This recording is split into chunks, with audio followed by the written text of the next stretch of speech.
Chris Yandex, C1 Review, covering Las Vegas and the world. This week on Friday, the University of Nevada, Las Vegas will play their second game of the college football regular season. It's going to be the first full week of games for the college football season. And joining us today is a journalist who knows about the opponent that UNLV will be playing. They're going to be on the road Friday night, CBS Sports Network. They're going to be playing at Sam Houston. And Lane Fobbs is here. He is the lead editor reporter for the Bearkatbites newsletter. He'll tell us more about that. Lane, thanks so much for joining us on C1 Review to talk about UNLV's opponent this week. How are you? Good, man. I'm really good, Chris. Thank you for having me on. It's college football is back, so this is like my happy place this in the fall. So we're blessed to be back, man. Well, we just put out the 8-hour 27 interview anthology that we had with Mike Leach, who is one of our frequent guests on C1 Review from 11 to 2022. And, I love this time of year, but this time of year brings back, sour memories besides so many of the beautiful positive memories. And I'm so grateful you're here with me to talk about this, because why don't you tell us who is UNLV playing this week? Obviously last year UNLV had a couple of plays, couple of chances away from being the non-power conference team to be in the college football playoff. Had a very challenging week one game against Idaho State, which they were big favorites against. Now they go on the road. I think obviously, they're very capable. The team that you cover score a lot of points. I see a very high scoring, close game. Why don't you tell me about Sam Houston? Well, it's funny that UNLV, Sam Houston, they're actually going to be playing in this stadium for the first time. But it's a Sam Houston home game because Sam Houston, one of the newer members to FBS, to college football's highest division there, they are playing about a little more than an hour and a half south in Houston, where I'm actually based out of. They're going to play at Shell Energy Stadium, where the Dynamo of MLS play, right pretty much across the freeway from the Houston Astros. And so that's kind of the environment that UNLV is going to be walking into. Now, Sam Houston, they got a brand new coach, Phil Longo. Some of you might remember him from his offensive coordinator time in North Carolina. New England Patriots starting quarterback Drake May is probably the most familiar quarterback people would know him that he worked with when he was OC in North Carolina. Recently, they got him from Wisconsin, where he had been fired. Kind of some offensive struggles there. Brand new team. It's a brand new team, just like UNLV. I know a lot of guys hit the transfer portal for the Rebels. Same thing happened for Sam Houston. Defensively, 16 of the top tacklers, they're gone. There's one or two guys who get playing time that were here from that 10-win team a year ago on defense. It's a little bit better on offense, but the O-line is very new. They had some struggles against Western Kentucky last week. The quarterback, Hunter Watson, he's a bruiser. He can throw the ball, but he doesn't mind tucking it and running it. The coach wants him to kind of stop that a little bit, be a more ball distributor this week. Given the fact that both teams played a game early on, and when the season schedule initially came out, that was not scheduled to be the case. Both teams that was gonna be both of their openers, but they both got a game. So, as you said, I think this will be a little higher. I'm not too sure about higher scoring, only because the defenses have had a game to kind of correct some stuff too. I'd say 35-24. That'd probably be what I come out with UNLV, because UNLV's got better. I just think better talent across the board. UNLV has a lot to lose in this game, I feel like, because there's such high expectations with the fact that they, just missed being in the college football playoff last year. They had two great seasons with Coach Odom, who's no longer there. You bring in Dan Mullen, the former University of Florida head football coach. And with that being said, now you have to go on the road and play a Division I team after just barely getting by a team who isn't Division I the week prior. So I feel like there's a lot of pressure on UNLV to do well in this game, no? Yeah, definitely is. Guy like and even before Florida, Mississippi State, he did a great job turning around that program. If you don't believe me, they're expected to only win maybe 4 wins would be a miracle for them this year, and he had them the number one team, back in the mid 2010s. So very, very, very impressive coach. And that's part of the reason why, like you say, yeah, there is a lot of pressure on them. There's a lot of pressure on UNLV right now, especially when on the defense, they didn't look good at all. Sam Houston, now their offense made a few mistakes, especially offensive line, a lot of false starts. They're learning to play with a little more pace and tempo, and that was not what they were doing last year. But they've got to be looking at that and saying, hey, if we can clean some of those offensive mistakes up, there could be some big plays.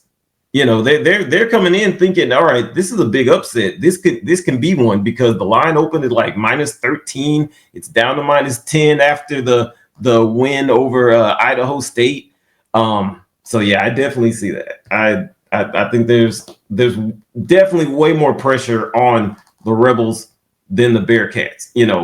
I had the first 4 games maybe 1-3 for Sam Houston. This was not one of the wins. They were in a bowl game last year, right? So how many people are back from last year's team? Like, what's the roster look like? Well, I guess I'll go bad news first. Like I said, with the defense, there's about 16 of the top tacklers gone, and they're across the top ranks of FBS. Some are at the ACC schools, a lot are at North Texas. One is at Auburn. Look for Chris Murray there for the Tigers, by the way. But that's really the crux of where a lot of their losses came from. Definitely on defense, all of their running backs are gone. One followed the former coach Casey Keeler to Temple. 2 others they transferred out as well. The receivers are mostly intact. The offensive line was mostly intact before their center got hurt. So now that's 3/5 of that are new guys. And the quarterback is back, so it's a little bit better on offense. But even with that said, the defense had a slightly surprising showing. All right, let's close with this before we get to a little bit about what you do at the Bearkatbites newsletter. What do you think is the biggest challenge for UNLV going into this game? The biggest challenge will be, can their defense improve from that Idaho State game to this one? Because if that is the defense that travels down to Houston while the Bearcats get the new stadium built,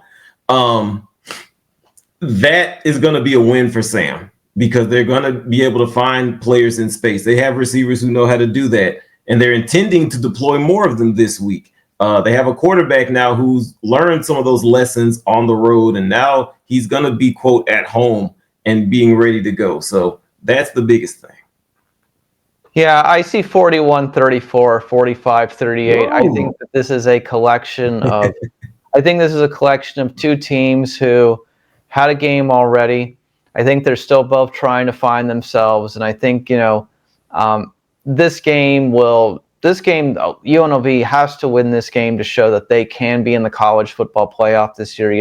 You go from no expectations a couple of seasons ago to now postseason expectations, which, if you told people in the Las Vegas community a couple of years ago that UNLV could be in the college football playoff, people would have laughed at you, But Coach Odom came in and had 2 great years, and now, it's up to Dan Mullen to move that along. But again, your first road game of the year after playing, a game where you're really still, I think, trying to figure out who you are. Doesn't mean that UNLV cannot win this game, but I feel like it's going to be a very high-scoring, one-score game. So we'll see what happens. And it's also a Friday night. It's not your typical Saturday game. It's in the evening. A shorter week, by the way, to prepare for both teams. But 6 days different than 7. I think there's some advantage, obviously, to the home team on that front, given that the road team has 1 less day to prepare. So we'll see how it goes. But Lane, thanks so much for educating us about Sam Houston. In closing, I'd love for you to tell a couple of things. First off, tell me why you love covering Sam Houston, where the Bearkatbites newsletter comes from, and all that good stuff.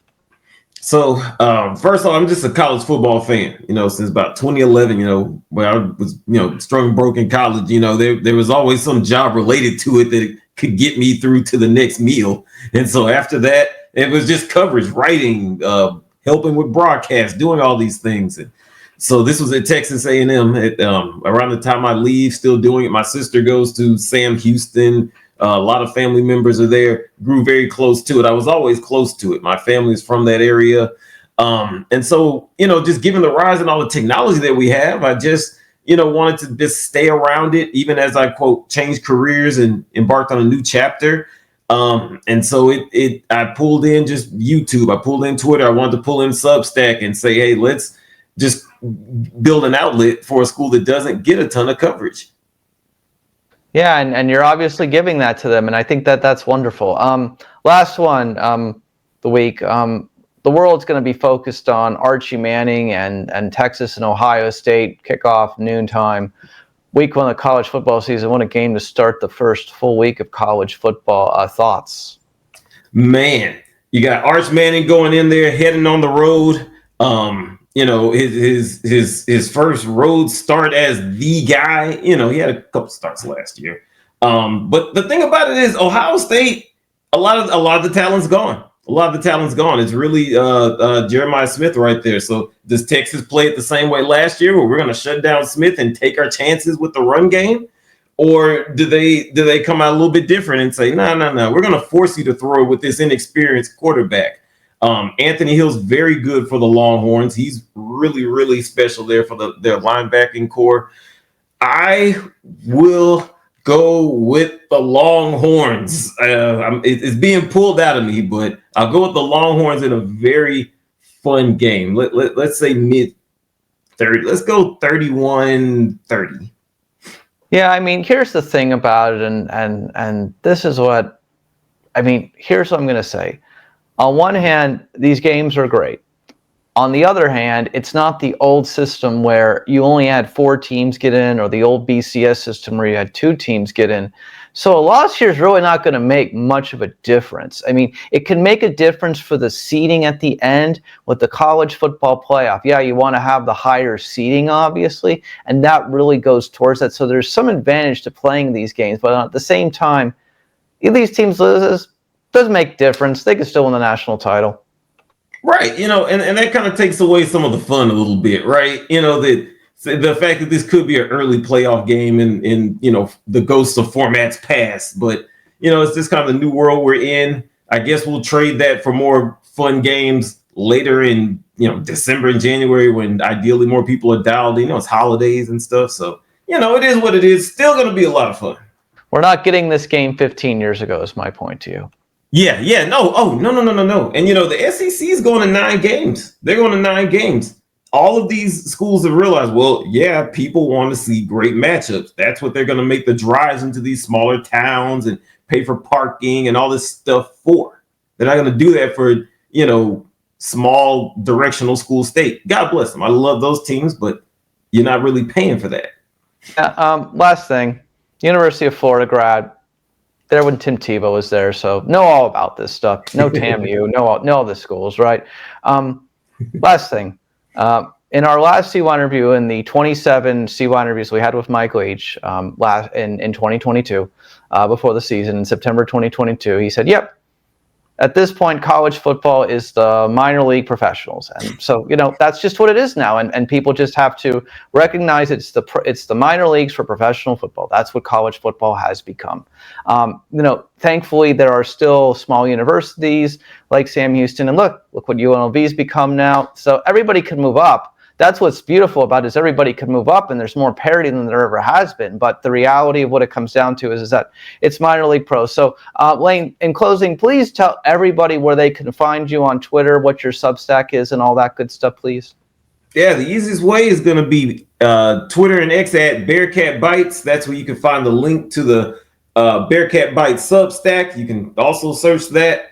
Those are pretty much really the 2 ways to play. You can also find my YouTube. I do my weekly podcast discussing all things Sam Houston. I'm the only independent media outlet covering Sam Houston football exclusively year round. So want to know about one of the most random teams in CUSA? Come on in and join the fun.